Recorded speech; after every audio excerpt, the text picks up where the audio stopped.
وطبيب قلوبنا وأولانا ومولانا محمد صلى الله تعالى عليه وعلى آله وأصحابه وبارك وسلم تسليما كثيرا أما بعد فأعوذ بالله من الشيطان الرجيم بسم الله الرحمن الرحيم كيف تكفرون بالله وكنتم أمواتا فأحياكم ثم يميتكم ثم يحييكم ثم إليه ترجعون صدق الله العظيم وصدق رسوله النبي الكريم ونحن على ذلك من الشاهدين والشاكرين والحمد لله رب العالمين الحمد لله আল্লাহ পাকের দরবারে লাখো কোটি শুকরিয়া যে মহান রব্বুল আলামিন আপনাদেরকে আমাকে প্রচন্ড শীতের মধ্যে শীতকে উপেক্ষা করে আল্লাহ পাকের মহব্বতে, দ্বীনের মহব্বতে, কোরআনের মহব্বতে আমাদেরকে কোরআন হাদিসের আলোচনার মজমায় মজলিসে আসার বসার, কিছু আলোচনা করার, কিছু আলোচনা শোনার তৌফিক আল্লাহ তাআলা আমাদেরকে দান করছেন। এজন্য সেই মহান আল্লাহ পাকের আলিশান দরবারে অন্তরের অন্তঃকরণ থেকে শ্রদ্ধার সাথে শুকর আদায় করছি। সকলে মুহাব্বতে পড়ি আলহামদুলিল্লাহ। আমি যে আয়াত আপনাদের সম্মুখে তেলাওয়াত করেছি পবিত্র কোরআন শরীফের সূরা বাকারার 28 নম্বর আয়াত। এই আয়াতের শুরুতে আল্লাহ কাইফা শব্দ দিয়ে শুরু করছেন। কাইফা শব্দের অর্থ হইল কেমনে। আশ্চর্যের জন্য, তাআজ্জুবের জন্য এই শব্দটা ব্যবহার হয়। মানুষের প্রতি আল্লাহ বড় আশ্চর্য হয়েছেন এই আয়াতের মধ্যে। মানুষ কখন আশ্চর্য হয়? একটা মানুষকে সর্বস্ব দেওয়ার পরে ওই মানুষটা যখন তার সাথে নিমুখ হারামি করে, মানুষ তখন ওই লোকের উপর বড় আশ্চর্য হয়ে যায়। একটা সন্তানকে ধরেন, তার ছোট সময় বাবা মারা গেছে, মা এই সন্তানটাকে বড় কষ্ট করে লালন পালন করছে, মানুষের বাড়িতে কাজ করে সন্তানটাকে লেখাপড়া শিখাইছে, লেখাপড়া শিখাইয়া উচ্চ শিক্ষায় শিক্ষিত করার পর সন্তানটা উপযুক্ত হয়ে এবার হারাম রিলেশনে জড়া গেছে। এই হারাম রিলেশনের মাধ্যমে সে বিবাহের প্রস্তুতি নিছে। সন্তানকে, এই বাচ্চাকে এবার তার যে শ্বশুর সে বলতেছে যে তোমাকে আমি আমার জামাই হিসাবে, মেয়ের জামাই হিসাবে মেনে নিব, কিন্তু শর্ত হইল তোমার মা গরিব মানুষ, তুমি শিক্ষিত মানুষ, কিন্তু তোমার মাকে ছেড়ে দিতে হবে। মার পরিচয় তুমি দিতে পারো না। যদি মার পরিচয় দাও তাহলে তোমাকে আমরা মেনে নিব না। এই সন্তান দেখা যায় লাস্ট পর্যন্ত তার এই মেয়ের কারণে যখন মা রেছায়া দেয়, মার পরিচয় সন্তান দেয় না, মা তখন বড় আশ্চর্য হয়ে বলে যে সলিমুদ্দি আর কলিমুদ্দি, যার জন্য এত কষ্ট করলাম সে এই কাজটা কেমনে করবো, এমন বলে না? আল্লাহ আয়াতের মধ্যে আশ্চর্যান্বিত হয়েছে, বান্দা কাইফা তাকফুরুনা বিল্লাহ, তোমরা আমি আল্লাহর নাফরমানি কেমনে করো? তোমাদেরকে তো আমি আল্লাহ নিজে বানাইলাম। এক আয়াতের মধ্যে আছে আল্লাহ তাআলা বলেন প্রত্যেকটা বস্তুরে আল্লাহ পানি থেকে বানাইছেন, আর মানুষকে একটা ঘৃণিত নাপাক পানি থেকে বানাইছেন। আল্লাহ কোরআনে বলেন আলাম নাখলুকু মিন মাইন মাহিন।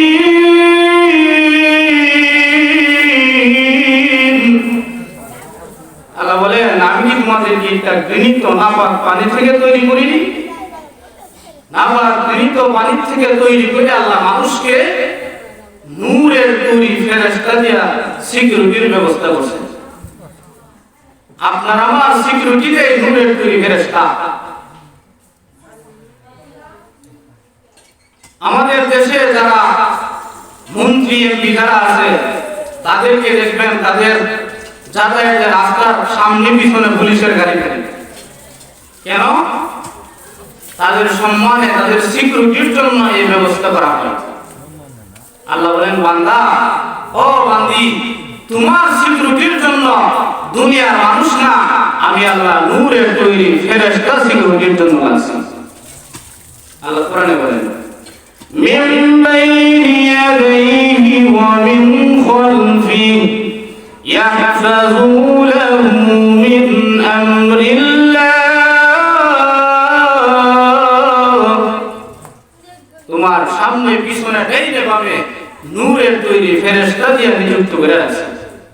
এই আয়াতের ব্যাখ্যার মধ্যে তাফসীরে হক্কানির মধ্যে লেখেন দিনে 10 জন রাতে 10 জন মোট 20 জন ফেরেশতা দিয়ে আল্লাহ তাআলা আপনার আমার সিকিউরিটির ব্যবস্থা করেছেন। সুবহানাল্লাহ। মানুষকে আল্লাহ কত মর্যাদা দান করেছেন, মানুষের দাম আল্লাহর কাছে কত বেশি যে তার রক্ষণাবেক্ষণের জন্য নূরের তৈরি ফেরেশতা নিযুক্ত করে রাখছে। মানুষ নিমুখ হারাম, আল্লাহর দেয়া নিয়ামত পাইয়া আল্লাহর নিয়ামতের শুকর আদায় করে না। আল্লাহ পাক এই জন্য কোরআনের এক আয়াতের মধ্যে বলেন ইন্নাল ইনসানা লিরাব্বিহি লাকানুদ।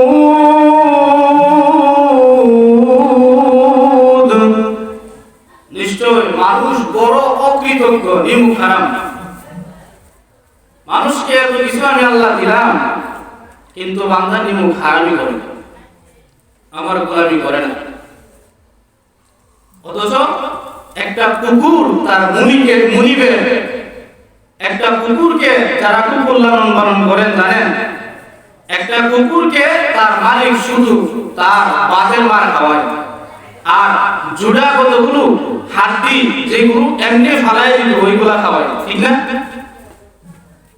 এই জুড়া খাওয়ার পরেও বাতের মার খাওয়ার পরেও এবার মালিকের শুকর আদায়ের জন্য মালিককে বলে আপনার বাড়ির বাতের মার খাইছি, আপনার বাড়ির গোশতের হাড্ডি খাইছি, মালিক আপনি ঘুমান, আমি ঘুমাবো না, সারা রাত আপনার বাড়ি পাহারা দিব। আর আল্লাহ বলেন মানুষ মালিকের বাড়ি পাহারা দেয় কুকুর, মালিক ঘুমায় না, আর আমি আল্লাহ এমন এক সত্তা যে আমি ঘুমাই না, তোমাদের ঘুমের ব্যবস্থা করি। আল্লাহ কোরআনে বলেন আল্লাহু লা ইলাহা ইল্লা হুয়াল হাইয়ুল কাইয়্যুম লা তা'খুযুহু সিনাতুন ওয়া লা নাওম। আল্লাহ বলেন আমার ঘুমও নাই, তন্দ্রাও নাই। কেন?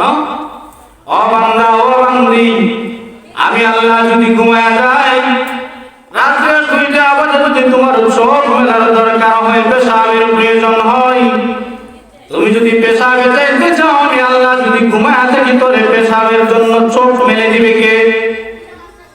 তোমার রাত্রে মুসিবতে তুমি পড়ে গিয়েছো, অসুস্থতায় পড়ে গিয়েছো, তোমার অসুস্থতা অসুবিধা দূর করবে কে? এই জন্য আমি আল্লাহ ঘুমাই না, বরং সারা রাত তোরে পাহারা দে। আল্লাহ ঘুমান না।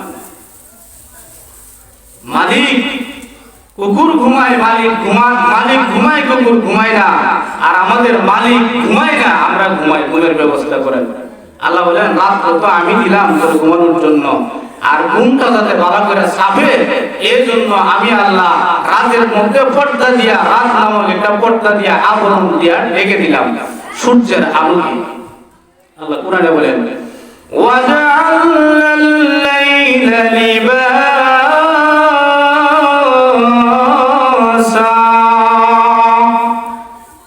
রাতকে আমি আল্লাহ পর্দা দিয়া সূর্যকে ঢেকে দিলাম। যদি আল্লাহ ঘুম না দে, 10টা ঘুমের ট্যাবলেট খাইলেও ঘুম হইব? কে বলেন হবে? হবে না। আল্লাহ বলেন আমি দেই ঘুম। আকাশের চন্দ্রের দিকে লক্ষ্য করছেন? আকাশের চাঁদ দেখছেন কি আপনারা? চন্দ্রের মধ্যে দেখবেন একটা গাছের মতো, একটা ছায়ার মতো দেখা যায়, দেখা যায় না? ছোট সময় মানুষের কাছে, মুরব্বীদের কাছ থেকে শুনতাম, আমাদের চাষিদের কাছে, চাচাদের কাছে শুনতাম, ওই যে গাছের চন্দ্রের মধ্যে একটা ছায়া দেখা যায়, ওই কিসের? তো ওনারা বলতো এটা হইলো একটা গাছ আছে চাঁদের মধ্যে, এই গাছের নিচে বড়ি থাকে, এই বড়ি বৈশাখ মাস জ্যৈষ্ঠ মাসে সাদা ধরনের সুতা ছাড়ে।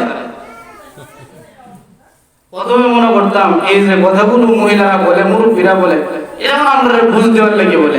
পরে গিয়ে দেখি না, এক বইয়ের মধ্যে, বইয়ের নাম দেওয়া সাদের বড়ি। বইয়ের নাম কি? সাদের বড়ি। এর মধ্যে সাদের বড়ির গল্প দেওয়া, ওইখান থেকে সাদের বড়ি আসে। বিজ্ঞানীদের রিসার্চ, গবেষণা কি বলে? বিজ্ঞানীদের রিসার্চ হলো ওই যে একটা ছায়া দেখা যায়, এটা হলো পৃথিবীর ছায়া। পৃথিবীর ছায়া ভর্তি জায়গা হয়েছে না, চাঁদ গিয়ে পড়ছে। আবার আপনার নবীকে প্রশ্ন করা হয়েছে, নবীজি ওই যে আকাশের মধ্যে, চন্দ্রের মধ্যে একটা ছায়ার মতো দেখা যায়, ওই দাগটা কিসের দাগ? আল্লাহ রাসূল বলেন ওই দাগটা হইল মহান আল্লাহর কুদরতের আলামত। সুবহানাল্লাহ। সাহাবীরা বলে নবী আল্লাহর কুদরতের আলামত কি? আমাদেরকে একটু ব্যাখ্যা দিয়া বলেন, আমরা তো বুঝি নাই। আল্লাহর হাবিব বলেন সাহাবীরা রে, সূর্যটা যেমন ভাবে লাইট জ্বলে, চন্দ্রটা ওইরকম রাত্রে জ্বলতো। দুইটা লাইট দিনে এবং রাতে যদি ধরে বান্দার ঘুমাইতে ডিস্টার্ব হবে, অসুবিধা হবে। এই জন্য মহান আল্লাহ জিবরাইল আমিনকে ডাকতে বলেন, ও জিবরাইল, আমি আল্লাহ তোমার নূরের পাখা দান করেছি, তোমার ওই নূরের পাখা দিয়ে চন্দ্রের মধ্যে 3 বার বাতাস দাও। জিবরাইল আমিন নূরের পাখা দিয়ে চন্দ্রের মধ্যে 3 বার বাতাস দিল। আমরা যেভাবে কুবির বাতি নিভাই, মোমবাতির বাতি নিভাই, জিবরাইল আমিন 3 বার বাতাস দেওয়ার কারণে চন্দ্রের মধ্য থেকে আলোটা বের হয়ে গেল। মহান আল্লাহ হুকুম দিলেন, জিবরাইল এই আলোটাকে সূর্যের মধ্যে ফিট করে দাও, আর চন্দ্রের মধ্যে একটা দাগ টেনে দাও, ছায়া টেনে দাও। ফিরিজপুরবাসীরা, দোয়েগাঁওবাসীরা, জফরপুরবাসীরা, আমি আল্লাহর এই চন্দ্রের দিকে তাকাইয়া যেন আমি আল্লাহ শুকর আদায় করতে পারে, এই জন্য যে আমি আল্লাহ চন্দ্রটাকে তাদের জন্য সিম লাইট বানায়া দিয়েছি। সুবহানাল্লাহ। অনেক মানুষ আছে, আমি নিজে ওই দিনের বেলা ঘুমাইতে গেলে রুমের জানালা সব লাগাইয়া ঘুমাইতে হয়, আলোতে ঘুমাইতে পারি না। এমন অনেকে আছে আলোতে ঘুমাইতে পারে না। আল্লাহ বলেন তোর ঘুমটা যাতে ছাপে, এই জন্য আসমানের চাঁদকে আমি আল্লাহ তোর জন্য সিম লাইট বানায় দিয়েছি। কেমন মায়া দয়া বান্দার প্রতি আল্লাহ, চন্দ্রকে সিম লাইট বানায় দিয়েছি। আল্লাহ বলে এরপরও মানুষ আমি আল্লাহ নাফরমানি করে, আমি আল্লাহর অবাধ্যতা করে, আমি আল্লাহর গোলামি করে না। মানুষকে এত এত নিয়ামত আল্লাহ দিয়েছেন, এই নিয়ামতের আলোচনা করে শেষ করা যাবে না। আল্লাহ এক আয়াতের মধ্যে নিজেই বলছেন, ওয়া ইন তাউদ্দু নি'মাতাল্লাহি লা তুহসুহা,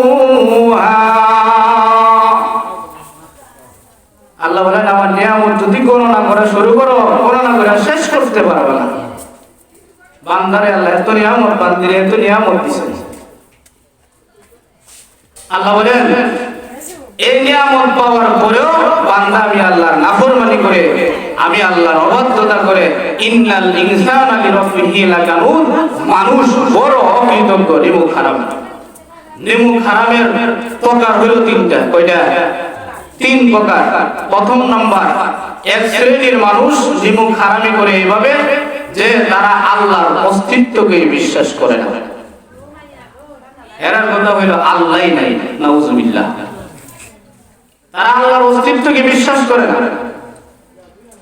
আরেক প্রকার লোক আছে যারা আল্লাহর অস্তিত্বকে বিশ্বাস করে, তাদের ব্যাপারে আল্লাহ কোরআনে বলছেন, তাদের সামনে যখন আমি আল্লাহর আলোচনা করা হয় তখন তাদের দিলে কম্পন শুরু হয়ে যায়, তারা হলো মুমিন। আল্লাহ কোরআনে বলেন, ইন্নামাল মুমিনুনা আল্লাযীনা ইযা যুকিরাল্লাহু ওয়াজিলাত কুলুবুহুম। আল্লাহ বলেন কিছু মানুষ আছে যারা মুমিন, আমি আল্লাহর কথা যখন তাদের কাছে বলা হয় তাদের দিলে কম্পন শুরু হয়ে যায়। আল্লাহ রাসূল সাল্লাল্লাহু আলাইহি ওয়াসাল্লামের স্ত্রী আম্মা জান আয়েশা সিদ্দিকা বলেন, আমরা রাসূলের সাথে কথা বলতেছি, রাসূল আমাদের সাথে কথা বলতেছেন, এমন সময় মসজিদের মাইক থেকে আওয়াজ আসে, আল্লাহু আকবার। আযানের ধ্বনি, আযানের ধ্বনি রাসূলের কানে আসে। এমনি রাসূল এবার আয়েশাকে জিজ্ঞাসা, মান আনতা, তুমি কে? মান আনতা, তুমি কে? আম্মা জান আয়েশা বলে, এই মাত্র রাসূলের সাথে কথা বললাম, রাসূল আমারে জিজ্ঞাসা, তুমি কে? হুজুর আনা আয়েশা, আমি তো আয়েশা। আল্লাহ রাসূল বলেন, মান আয়েশা, আয়েশা আবার কে? আয়েশা পরিচয় করে দেয়, বিনতে আবু বকর সিদ্দিক রাদিয়াল্লাহু আনহু। আবু বকর সিদ্দিকের কন্যা যে আয়েশা, সেই আয়েশা আমি। আল্লাহ রাসূল বলেন, মান আবু বকর, আবু বকর আবার কে? আয়েশা বললেন, এই মাত্র রাসূলের সাথে কথা বললাম, রাসূল জিজ্ঞাসা, আমি কে? আমারও চিনে না, আমার বাপেরও চিনে না। রাসূল নামাজে চলে গেছেন, নামাজ থেকে যখন হুজরা শরীফের মধ্যে আসেন, এবার আম্মা জান আয়েশা জিজ্ঞাসা, রাসূল চিনছেন আমারে? রাসূল বলে, কি আশ্চর্য কথা, তোমারে চিনবো না কেন? হুজুর আমার নাম কি? ও তুমি আয়েশা। হুজুর আমার আব্বার নাম কি? বলে, তোমার আব্বার নাম আবু বকর সিদ্দিক। বলে, আমার বাবার আপনি চিনেন? রাসূল বলে, কি বলো তুমি? সবচেয়ে বেশি যারে চিনি সেই তো আমার আবু বকর। আল্লাহর হাবিব বলেন, আবু বকর এমন এক সাহাবী, আবু বকর আমি নবী যেরকম চিনেছি পৃথিবীর কেউ চিনতে পারে নাই। আবার আবু বকর আমি মুহাম্মদকে যে পরিমাণ চিনেছে, দুনিয়ার আর কেউ আমারে সেই পরিমাণ চিনতে পারে নাই। যারে নবী সবচেয়ে বেশি চিনেন, নবীরেও যে সবচেয়ে বেশি চিনেন। আয়েশা জিজ্ঞাসা, আমার বাবারে চিনেন? বলে, কি বলো, আবু বকরকে চিনবো না কেন? আম্মা জান আয়েশা বলেন, নবী গো, আল্লাহু আকবারের ধ্বনি যখন কানে আসছে, বললেন, তুমি কে? তোমার বাপকে আপনি? আমি আয়েশা কেউ চিনেন না, আমার বাপ আবু বকরকেও চিনেন না কেন? আল্লাহর নবী বলেন, ও আয়েশা, যে মাত্র মহান আল্লাহ শব্দ, আল্লাহ শব্দ আমি মুহাম্মদের কান পর্যন্ত এসে পৌঁছে যায়, আল্লাহর বরকত, আল্লাহর মহত্বত, আল্লাহর সম্মান ইজ্জতের কারণে আমার ভিতরে এমন স্থির তৈরি হয়ে যায়, তখন আমার প্রিয়তম স্ত্রী আয়েশা, আমার সবচেয়ে কাছের সাহাবী আবু বকর সিনের যোগ্যতাও আমার থাকে না। নবীর দিলে আল্লাহর বরকতটা কতটুকু, এটা তো আল্লাহ বলেন, ইন্নামাল মুমিনুনা আল্লাযীনা ইযা যুকিরাল্লাহ ওয়াজিলাত কুলুবুহুম। যখন আমার বান্দাদের কাছে, মুমিনের কাছে আমার আলোচনা হয়, তাদের ভিতরে কম্পন শুরু হয়। আর আমরা আল্লাহু আকবার দলিল শুই না সারুল তুলে যেমনে বয়ে থাকি এমনি বয়ে থাকি অনেকে তো ফাও দিছে না মানে বলে আল্লাহু আকবারের দলিল শুয়া এক ফাও লগে আরেক ফাও সাউরি দিয়া বলে আমাদের কি হাল এই জায়গায় রয়েছে আযান চলতেছে কোনো খোঁজখবর নাই সিনেমা দেখতেছে খোঁজখবর নাই আল্লাহ গুলি চলতেছে মুয়াজ্জিন আযান দিচ্ছে হাইয়া আলাস সালাহ আসর নামাজের দিকে হাইয়া আলাল ফালাহ আসর কল্লারের দিকে এই বড় সাহায্য মুমিনের আলামত আমার ভিতরে কি আছে আমরা যে নিজের মুমিন মুসলমান দাবি করি আমাদের ভিতরে কি হয় এজন্য আল্লাহ বলেন আমি আল্লাহ তোমাদেরকে অসংখ্য নিয়ামত দিয়েছি উযকুরু নিয়ামাতি আলাইকুম আমি আল্লাহর দেয়া নিয়ামতগুলোরে বান্দা স্মরণ করো আল্লাহর দেয়া নিয়ামত বান্দার প্রতি এত বেশি যা আলোচনা করে শেষ করা যাবে না মার স্তন থেকে যখন সন্তান দুধ খায় এর ভিতরে যে কি কুদরত আছে ওটা জানবেন শুনবেন ইনশাআল্লাহ আল্লাহ রাসূল সাল্লাল্লাহু আলাইহি ওয়াসাল্লাম মার গর্ভে আমরা মনে করি মার বুকের মধ্যে মনে হয় দুধ থাকে কিন্তু মার বুকে দুধ থাকে না দুধ কোথায় থাকে দুধ থাকে হলো মার পেটের ভিতরে দুইটা টাঙ্কি আছে এক টাঙ্কির নাম হলো পচা রক্তের টাঙ্কি আরেকটা হলো পায়খানার টাঙ্কি দুটো টাঙ্কি গরম এই দুই টাঙ্কির মাঝখানে একটা ফাঁক জায়গা আছে এই দুই টাঙ্কির মাঝখানে আল্লাহ সন্তানের জন্য তার বান্দার জন্য ছোট বান্দির জন্য দুধ রাখছেন কেন রাখছেন যদি বুকে দুধ রাখতো আজকে যে শীত এই শীতের মধ্যে দেখা যায় দুধ বুকের ভিতরে জমা যাইতো বান্দা যখন টান দিত বাচ্চা টান দিত সিরা সিরা আইতো দেখা যায় বাচ্চা টান টানতে একবার অবস্থায় খাই আল্লাহ বলেন বান্দারে এই জন্য তোর মার পেটের ভিতরে দুই টাঙ্কি গরম দুই টাঙ্কির মাঝখানে আমি আল্লাহ তোমার জন্য পিওর দুধের ব্যবস্থা করলাম তুমি টান দিতে দেরি হয় আমি আল্লাহ কুদরতি দুধ তোর মুখে পৌঁছায় দিতে দেরি করি না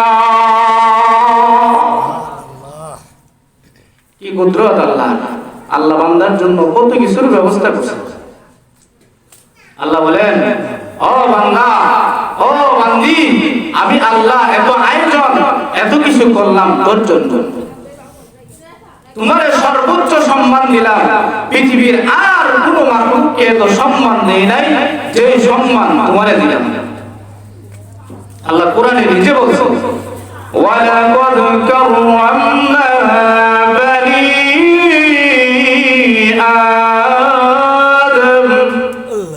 আল্লাহ বলেন বনি আদমের সন্তানকে আমি আল্লাহ শ্রেষ্ঠত্ব দান করছি সম্মান দান করছি তো প্রথম প্রকার হলো যারা আল্লাহর অস্তিত্বকে মানে না আল্লাহকে বিশ্বাস করে না তাদেরকে বলা হয় নাস্তিক মুনাফিকের এক নাম্বার প্রকার হলো নাস্তিক আল্লাহ যে আছে আপনারা বিশ্বাস করেন না আমাদের সৃষ্টিকর্তা বানানোওয়ালা একজন আছে তিনি কে ইমাম আবু হানিফা রাহমাতুল্লাহি আলাইহির যুগে ওনার নাস্তিকদের সাথে বহস কি নিয়া নাস্তিকরা কো আল্লাহ নাই ইমাম আবু হানিফা কো আল্লাহ আছে ইমাম আবু হানিফা বলে আল্লাহ আছে নাস্তিকরা কই যদি আল্লাহ থাকে প্রমাণ করেন কোরআন দিয়ে প্রমাণ করলে হবে না এ নাস্তিক কোরআন মানে না হাদিস দিয়ে প্রমাণ করলে হবে না ডাইরেক্টলি আমাদেরকে বুঝাইতে হবে আল্লাহ দেখাইতে হবে যদি থাকে দেখান এবং আবু হানিফা বলে ঠিক আছে বহসে ডেট দেন বলে আগামীকাল সকাল 9টা পরের দিন সকাল 9টায় সবাই আসে যে নাস্তিকদের সাথে ইমাম আবু হানিফার বহস কে জিতে সবাই এখানে জমা হয়েছে 9টা বাজে ইমাম আবু হানিফার খবর নাই 10টা বাজে খবর নাই 11টা হয়ে গেছে খবর নাই 12টা হয়ে গেছে খবর নাই সবাই ইমাম আবু হানিফা নাই কিছুক্ষণ পরে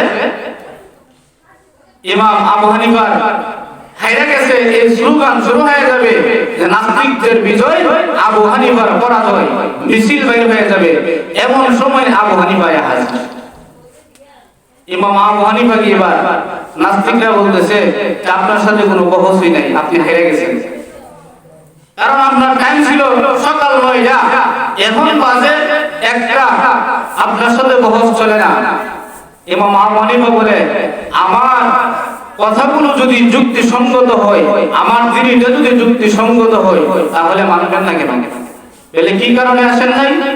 ইমাম আবু হানিফা বলেন আমি আমার বাড়ি থেকে রওনা দিছি 8টা বাজে, সকালে রওনা দিছি, রাস্তা দিয়ে আসতে মাঝখানে একটা নদী পড়ে। এই নদীর কাছে আইসা দেখি কোনো নৌকা নাই। ও নৌকা নাই তো নদী কেমনে পারবো? সাঁতরে পারি নৌকা লাগে দাঁড়ায় রয়েছে, নৌকা তো আর আসে না। কিছুক্ষণ পরে দেখলাম হঠাৎ করে একটা সাইডে একটা গাছ ছিল, এই গাছ অটোমেটিক পড়ে গেছে। আবার এই গাছ পড়া গাছের তক্তাগুলো সাইজ হয়ে গেছে, আস্তে আস্তে কাইটা গেছে। কাইটা তক্তা একটা একটার লগে লাগছে, লাইগা সব মিলায় একটা নৌকা হয়ে গেছে। এই নৌকায় উঠলাম, তারপর এইখানে আসলাম। তো একটা নৌকা হইতে আর এইভাবে ভার হইতে একটু সময় লাগে না? এবার নাস্তিকরা কই গাঁজা খাই আপনি? আপনি কি গাঁজা খান? গাঁজা অভিজ্ঞতা নিয়ে শুরু করছেন। একটা গাছ আপনি কেমনে ভরে? একটা গাছ আপনি ভরে না, এটারে সাইজ করতে হয়, কাটতে হয়, এটারে খুব সুন্দর করে পালিশ করে, এরপরে আবার লোহা দিয়ে এটারে মাইরা তারপরে একটার সাথে একটা লাগাইতে হয়। এইভাবে নৌকা হয়। আপনি গাঁজা অভিজ্ঞতা নিয়ে শুরু করছেন। ইমামে আযম আবু হানিফা বলে যদি এটা আমার গাঁজা অভিজ্ঞতা হয়ে থাকে, তোরা যে আল্লাহ মানুষ না, বড় আল্লাহ নাই, জিজ্ঞাসা করলে বলস তোরা কেমনে হয়েছে? বলে অটোমেটিক হইছি। দুনিয়া কেমনে হয়েছে? বলে অটোমেটিক হয়ে গেছে।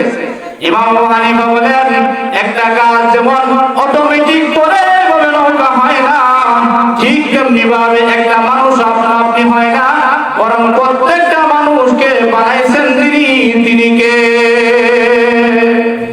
প্রত্যেক মানুষের বানানেওয়ালা আছে, আমাদেরও বানানেওয়ালা আছে, তিনি আল্লাহ। ইমাম আবু হানিফা প্রমাণ করে দিলেন কোরআন ছাড়া।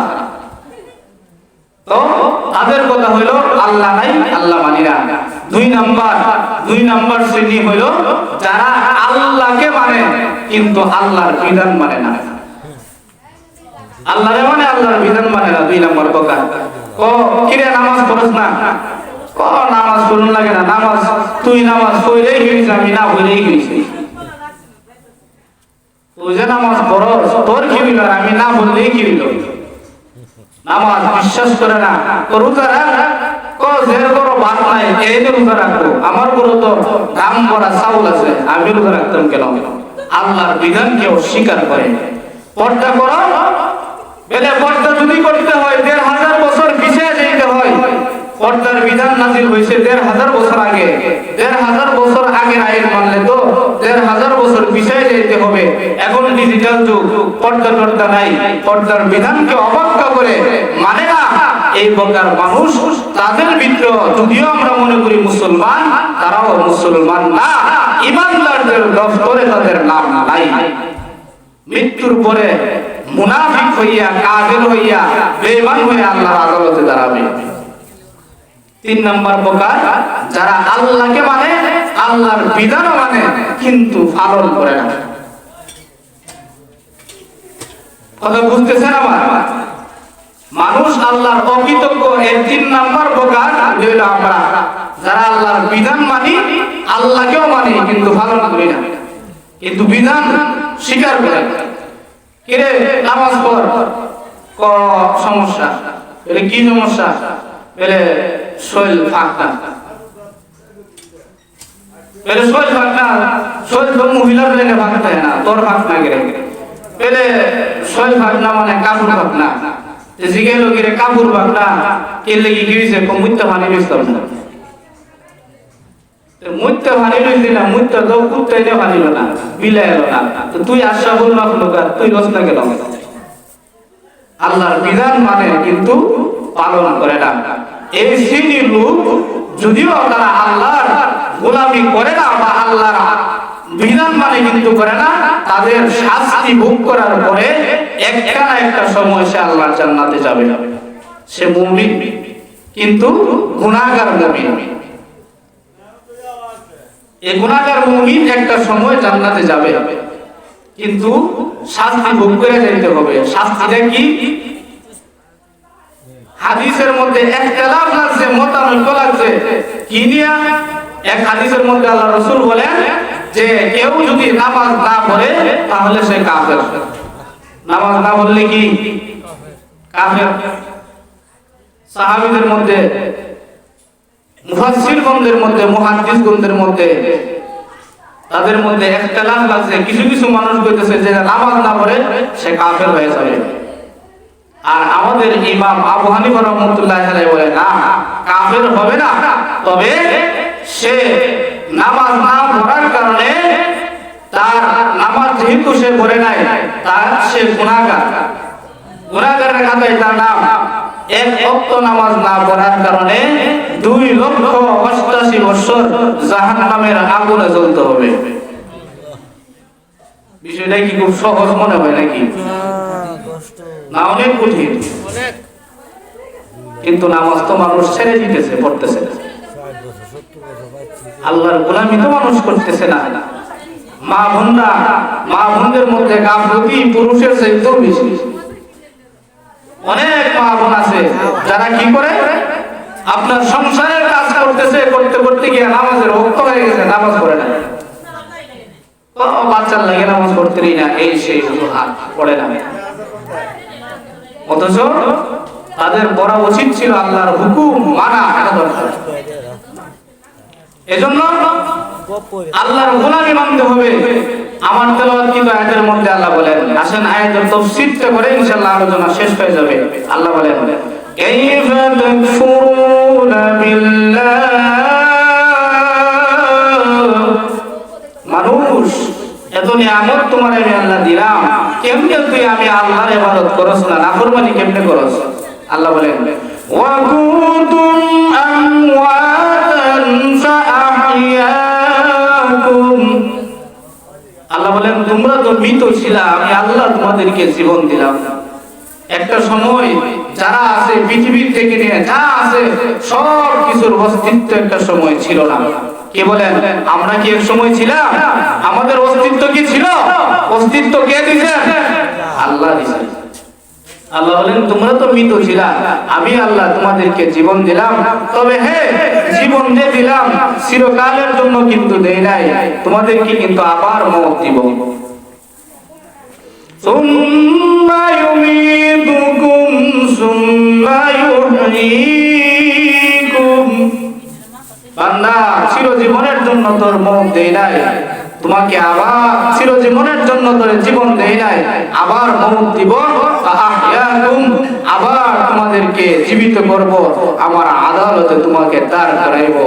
সুম্মা ইলাইনা তুরজাউন, তোমরা সবাই আমি আল্লাহর কাছে আসবা। প্রত্যেকটা মানুষকে আল্লাহর আদালতে যায় জিন্দেগীর পাই টু পাই হিসাব দেওয়া লাগবে। প্রত্যেকটা মানুষকে হিসাব দিতে হবে। এজন্য আসেন হিসাবের বই আমার আপনার দিলে ঢুকায় দেন। আল্লাহ বড় পছন্দ করেন মানুষকে, আল্লাহ মায়া করেন বড় মানুষকে। কেমন মায়া? এত মায়া আল্লাহ পাক রব্বুল আলামিন, আল্লাহ রাসূল সাল্লাল্লাহু আলাইহি ওয়াসাল্লাম একদিন এক মহিলাকে দেখলেন, যে মহিলা তার সন্তান আছে, একটা কোলের শিশু সন্তান, মহিলা চুলার দিয়া রান্না করতেছে, ভাত করতেছে। তো লাকড়ি যখন চুলার মধ্যে দিয়ে আগুন যখন দাও দাও করে জ্বলে, মহিলা এই কোলের বাচ্চাটাকে মহিলা পিছনে নিয়ে যায়। আবার যখন আগুন কমে যায় আবার সামনে নিয়ে আসে, আবার আগুন মারে, আবার পিছনে নিয়ে যায়। আল্লাহ রাসূল বলেন, সাহাবীরা দেখো একটা মা তার সন্তানের প্রতি কত দয়া, কত মায়া তার সন্তানের প্রতি। নিজের শরীরে গরম লাগে, কিন্তু বাচ্চার শরীরে যাতে গরম না লাগে সন্তানটারে পিছিয়ে নিয়ে যায়, নিজের সামনে আগায় দেয়। মহিলা এবার ডাকতে বলে, ও নবীজি, একটা মা তার সন্তানকে যত মহব্বত করে ভালোবাসে, মহান আল্লাহ কি তার বান্দা বান্দিরে এতটুকু ভালোবাসে না।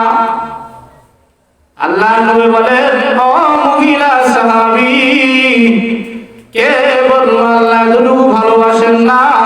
বরং মহান আল্লাহ একটা মায়ের চাইতেও তার বান্দা বান্দিরে 1000 গুণ বেশি ভালোবাসে। মহিলা বলে, যদি ভালোবাসে তাহলে বলেন দুনিয়াতে এমন কোন মা আসেনি যা তার সন্তানকে আগুনে ফালাই দিবে? আছে? দুনিয়াতে এমন কোন মা আছে তার সন্তানকে নিজের হাতে আগুনে ফেলে দিবে? আছে কেউ? রাসূল বলেন, না, কেউ তো নাই। এমন কেউ নাই যে তার নিজের সন্তানকে আগুনে ফালাই দিতে পারে। আল্লাহর রাসূল কি এবার মহিলা বলে, আবু নবীজি, একটা সন্তানকে যদি মা নিজের হাতে আগুনে ফেলে দিতে না পারে, আল্লাহ এই মায়ের চাইতেও বান্দা বান্দিরে যদি 1000 গুণ বেশি ভালোবাসা থাকে, আল্লাহ কেমনে তার বান্দা বান্দিরে গুনাহের কারণে জাহান্নামের আগুনে ফেলে দিবে? আল্লাহ কেমনে ফালাই দিবে? প্রশ্নটা কি সহজ না কঠিন? বড় কঠিন প্রশ্ন মহিলা কইরা ফেলছে নবী। আল্লাহ নবী এবার আসমানের দিকে তাকাইয়া কান্না শুরু করে দিয়েছে। ও আল্লাহ, মহিলা তো ঠিকই বলছে। তুমি যদি মার চাইতো মায়ার দয়া তোমার বেশি হয়ে থাকে, তুমি তোমার বান্দা বান্দিরে কেমনে জাহান্নামের আগুনে ফেলে দিবা? ও আল্লাহ, এই প্রশ্নের জবাব তো তোমার দেওয়া লাগে। আল্লাহ নবী যখন কান্না শুরু করে দিয়েছেন, মহান আল্লাহ জিবরাইল আমিনকে পাঠায় দিয়ে নবীর কাছে জানায় দিলেন, নবী গো, মহিলার প্রশ্ন যত কঠিন, উত্তর কিন্তু তত কঠিন না। উত্তর বড় সহজ। আবু নবী, এই মহিলাকে জানায় দিন, যে মানুষটাকে মহান আল্লাহ তার বান্দার বান্দি বলে স্বীকৃতি দিবেন, এটা আমার বান্দা, এটা আমার বান্দি স্বীকৃতি যে আল্লাহ যদি তার বান্দা বান্দিরে দেন, ওই বান্দা বান্দিকে মহান আল্লাহ কখনো জাহান্নামের আগুনে দিবে না। কিন্তু স্বীকৃতি পাওয়া না। আল্লাহ যদি স্বীকৃতি দেয় তাহলে জাহান্নামে যাবে না। এই জন্য চিন্তা করেন, আল্লাহ মার চাইতেও বান্দা বান্দিরে অনেক ভালোবাসেন। এই জন্য আসেন মাহফিলের মূল আলোচনা এটাই, আসেন নিজের শুধরাই। আসেন আমরা আল্লাহর গোলামি করা শুরু করি, আল্লাহর বান্দা হওয়ার, আল্লাহর বান্দি হওয়ার চেষ্টা করি। 5 ওয়াক্ত নামাজ আল্লাহর হুকুম, 5 ওয়াক্ত নামাজ। এই আজকের আলোচনা থেকে কে কে রাজি আছেন যে হুজুর ওয়াদা করলাম আজকের থেকে আর 5 ওয়াক্ত নামাজ ছাড়বো না?